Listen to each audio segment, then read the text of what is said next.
But Carmelo Anthony spoke on this, that he did not want his son to fall in this particular trap of this false sense of security of just being a well-known player and not actually being granted time to develop into a professional basketball player.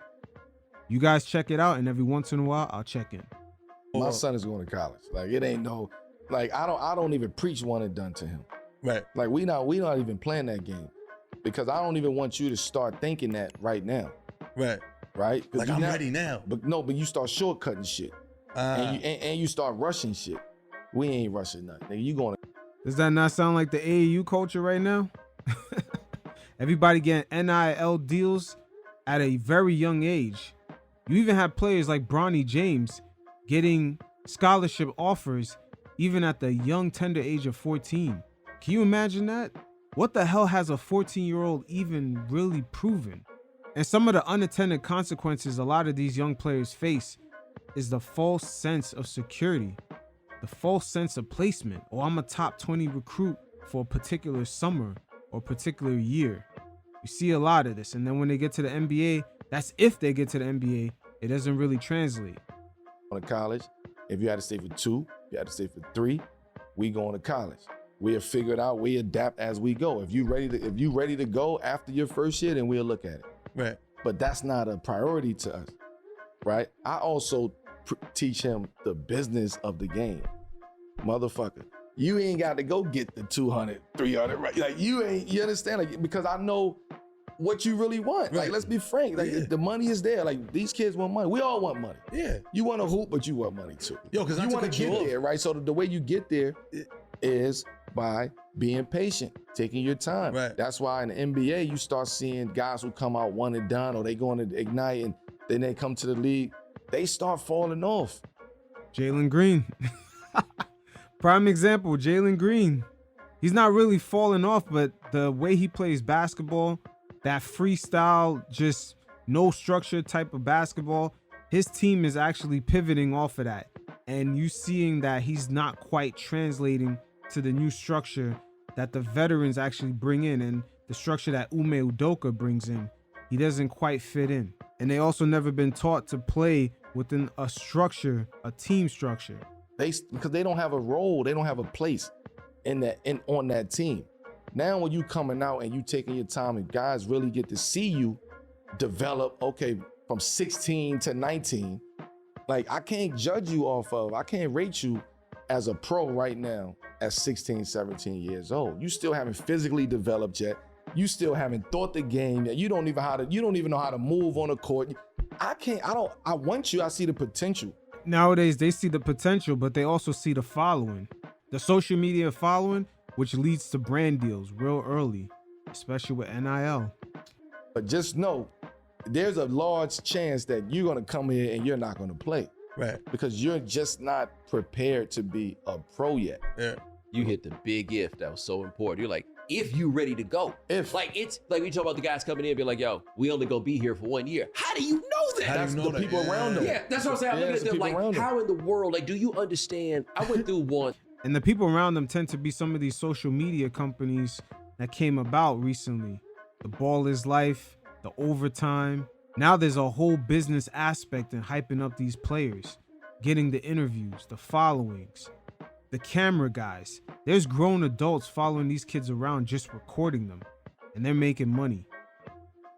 And I sorted like all the draft classes by win shares just to give me a handle on like how many players in a given class are doing something. So this is like a whole draft class with the international players and everybody else, or I may have done it for recruiting classes. But really, yeah, it's recruiting classes.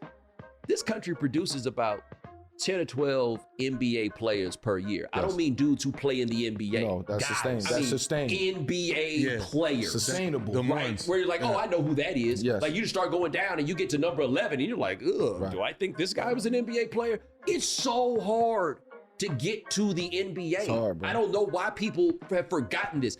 As more and more kids play and more play at high level, you know what hasn't changed? The number of teams in the NBA. Yep. Not at nearly the same proportion as all that stuff down. Yes. So it's more people fighting to get in, and there just ain't spots. Yes. Yeah. They're not there. Like, it plays itself out with women's ball, where the WNBA, first round picks can't make teams because Yeah. they don't pay nobody. So the older players don't have to leave, Yes. and the younger ones can't get in. Yep. But it's still the same issue. It's really hard to make it to the league, Absolutely. and I can't Also- imagine how heartbreaking it would be if I thought my whole way, well, I'm a top 20 player in my class. You thought. I'm going to go to the NBA. Dude, top 20 But is not this promising happens- you anything. But this happened. That's not how it is in the amateur circuit. You top 20, you getting 5 cameramen during your games. You got these kids pointing at the cameras. Just the overall hype culture is just insane. You got like 5, 10 social media accounts that are just created just to follow kids on the amateur circuit. Think about it. How many hyped up kids do you see with a crazy, well put together, professionally done highlight reel? And then you never hear about them ever again. Happens day to like constantly. This is happening right now while we're speaking about this. Yeah. This happens. This is on the clock.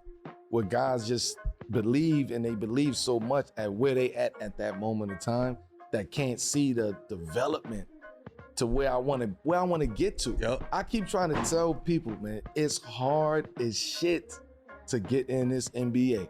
It's just the guys that you guys like and look up to and see. We make it look easy. This shit is hard. It's fucking difficult. I want to be honest. Like, this shit is hard to make the NBA. Yeah. Stop acting like this shit is the NBA is just this league. Like, this is the league. Yeah. I feel bad for the young kids because a kid that's 9, 10 years old can't really tell. He just sees that usually if he works his way up in his particular maybe state or city, that he can get a couple of cameramen and he could be on someone else's highlight reel, dunking on them, etc. And sometimes it's just as easy as these kids dunking that they'll get a ton of highlights, a ton of hype, a ton of social media following. These type of things tend to get emphasized in the amateur circuits here in the United States. You even got players who have crazy athletic ability flying to different tournaments, playing on 2 or 3 different teams all in the same tournament. That's how crazy things got. Think about it. You got kids out here where they hype them up so much that they fly them out just for a few games, just to win a tournament. Young player psychology today coming up with the game. It's almost like they're interpreting the game as if it's something that gives them something back right away. It's almost like a reward system. And that's a bad way for them to get introduced to the game. Is that, hey, the game provides something to me. And you can see it play out no further than the guy who was ranked over LeBron at a point, Lenny Cook.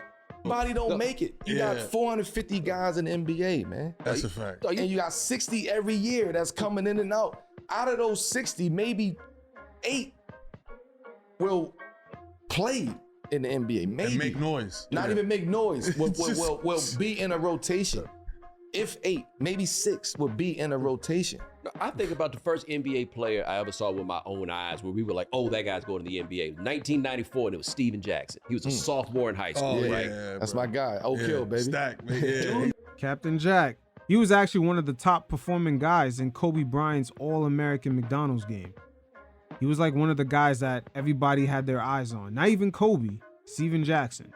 You That nigga's realize different, all the things that Steven Jackson had to do to make it to the NBA, Yeah, and all, man. by the way, including going to Oak Hill, And right? he wasn't even a star. Yeah. He was a- He was a great role player Right. that had just a different tenacity. and wasn't he like the leading scorer in the McDonald's All-American game? Yep. Like all of those things. And we Of those in high school around the time, yeah, with Kobe Bryant, yep, Steven Jackson was a head honcho. But look when he got into the NBA. Imagine if he let all that hype build up in his head that I'm the #1 dog, and he got into the NBA and he became just a role player. But you see, he had his fundamental sound, and at the time he came up, there was no overtime elite. There was no ball is life. There was no social media where people were on the sidelines with their phones and he's pointing at the cameras. You see the difference? That's why you have to look at teams that are rebuilding today. What kind of young players are they drafting year in, year out? And do some of these guys have the actual mentality to progress as professional basketball players?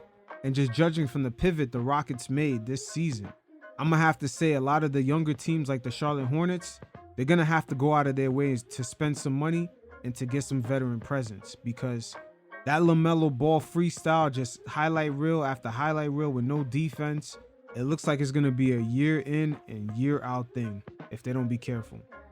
knew it from jump. This is an NBA And like player. grown-ass man in high I school. went to Oak Hill, and I went and used to see Steven Jackson's jersey on the shit. The Raptors and shit. And I yeah. used to be like, fuck everybody on that list. Like Steven Jackson is the guy, because in high school that guy was phenomenal. He was God. unbelievable, And man. he had to stamp that passport a That's a couple fact. times That's before a he could fact. get it going in the NBA Yeah. because it's that hard. It's- I remember there's another dude that played with him that was just about as good. He went and played at Tulane.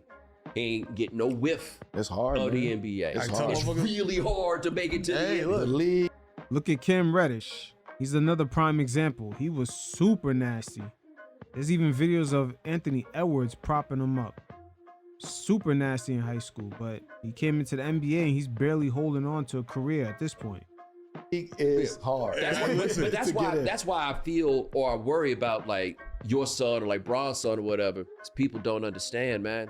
If them boys get 2 years in the NBA, Yeah. they've done something really, really impressive. Absolutely. D Wade's son went straight to the G League. Yep. You ain't most people hearing this have no idea what I'm talking about. Right, They ain't absolutely. read nothing about it, they ain't seen it. I'm not saying that to insult him at all. It's really hard to make it to the it's NBA. hard, man. Once you get to a It's certain different level, paths. And if you make it to the G League, you still part of the 1% of basketball players in the world. That's how rare it is. To get into the NBA, you have to almost be 1% of 1%. And if you become a player like LeBron James, you're almost at 0.001. Talking about to answer your question and bring it back. I teach my son, look, this is the totality of the game, because I'm fortunate enough to give you that information at an early age. I didn't get that information till maybe 5, 6, 7 years into NBA career. So now I can see. Yeah, Melo definitely got the information late, and you could tell from the way he came into the league. He got caught up going into his old neighborhood, and a couple of old friends filmed him, and then they end up using that footage on a stop snitching video. And then Melo got caught up with a backpack at an airport full of weed. It was his friend's bag. There was a lot of missteps he had when he first came into the league, and I don't think he understood how privileged he was to be at that point. And also, the game he's giving his kid is that, hey, stay focused, stay on the grind, because it's not even a guarantee that you'll be here. You could still put in the work, but you never know. You might not be good enough, and also you might not even be lucky enough. You can get injured. Sit down with you. Hey, here's examples. I'm not just talking shit. Here's examples of these guys who you thought and think are the guys. And one of those examples Melo's talking about is Lenny Cook. Lenny Cook was there with Melo in that AAU unit. And then he looked at Melo as if Melo wasn't nothing. Like, he dapped him up, and then as soon as Melo walked away, he's like, yeah, I beat him. Like, he made Melo seem like he wasn't shit. And this kid was fully cocky, and he was iced out. You could tell he was getting a lot of under-the-table payments. He was meeting celebrities. He was actually kind of living the NIL life back then. And Melo and LeBron, they even have their hair done. These guys were just straight about ball. They were focused. And with that mentality, it helped them get carried into the league. And unfortunately for Lenny Cook, living that flashy lifestyle, he ended up getting consumed by things outside of basketball. And just relating it today, you could see it play out with Mikey Williams. You don't see them up here. Or you see them up here struggling. Or you see them up here can't adapt. Or you see them up here gotta wait and go through the rigmarole of 4 or 5 years. And then maybe you get a shot your 7th, 8th. If you fortunate enough to stick around. And the can't adapt part, that is Jalen Green. He's not adapting. And Jalen Green right now, he's at a point where his team already kind of moved off of him just being that number one guy to take the shots and to build around. So just like that, they took away the ability for him to be that number one guy. He more than likely will never ever get another chance in the NBA as being considered that franchise guy, whether on the Houston Rockets or once he gets traded outside of the team. He'll never be looked at as that player ever again. So his window to actually prove that he could be that guy was only a 2.5-year window. Once again, that rug could get pulled from underneath you just like that. That long. And you're only sticking around that long because in this league, there's a role that you have to play. You ain't coming here doing the same shit because you coming here to a team that already got those guys on there. yeah. There's So how already do- a dude that's every gonna night help you you pull. score 30. How do I adapt to doing what this guy needs me to do? Like, what is Right. my role? And I think that's what this generation has a hard time to try to figure out stepping into it. They think they just coming in NBA like it's EYBL, like it's the circuit, and I'm gonna do me. And it's a rude awakening because your ass gonna be on the bench, your ass gonna be in the G League, and not the G League is cool, but your ass gonna be in the G League. And now you gotta play with that's the mental part that you gotta play with. You're gonna find out how much you love it. You gonna find A lot of them don't love it. A lot of them, they got introduced to the sport and the sport gave them something. It gave them clout, it gave them followers. I feel bad for these young kids nowadays because the social media following, the likes, that is really important to them. And that reward system is really fucking with their heads when it comes to the game. It's almost like a young, talented kid, maybe 13, 14, 15 years old, comes into the amateur circuit with instant dopamine. You gotta add the social media aspect into it. It's instant dopamine. There's kids right now no one has ever heard. They're at a gym and they're pointing at the cameras. Every time they dunk, they get an N1, they get a layup, they got their celebrations down packed. There's too much shit going on outside of the game itself. how much you love it. When you driving a bus from Indiana to New York, from New York to Cali, like, Yeah, bro. You gonna find out if this is really for you, because it would not be for me. So you heard it from Melo himself. He's trying to avoid the same outcomes for his son and give him an overall three-dimensional perspective on what it really is to be a basketball player. Fuck the NBA. Just mastering his craft from his current age now into getting into next year and not focusing on, oh, when I go to college or when I get into this place, can I get an NIL deal? Like, there's too much outside noise with the brand new players coming in. And now it's safe to say most players that get drafted are NIL players. Their first NBA check may not be the largest check that they ever got in their lives. So for the Charlotte Hornets, they may want to take a page out of the Houston Rockets playbook and perhaps do a 180 and pick up some vets. Pick up some vets that fit around Brandon Miller and LaMelo Ball and who could also hold them responsible, and while also holding them to the accountability of their development from year in and year out. Because at this point, when you got veteran coaches like Steve Clifford just look defeated. Steve Clifford looks defeated trying to get his guys to play defense. So we'll see how this plays out. I mean, the NBA is full of all these guys that they play because we drafted them 6th, 7th, 8th, right? And we don't want to say, geez, we might have made a mistake. And then by the time they're 23, they're gone, and 2 more coaches got fired. That's just reality.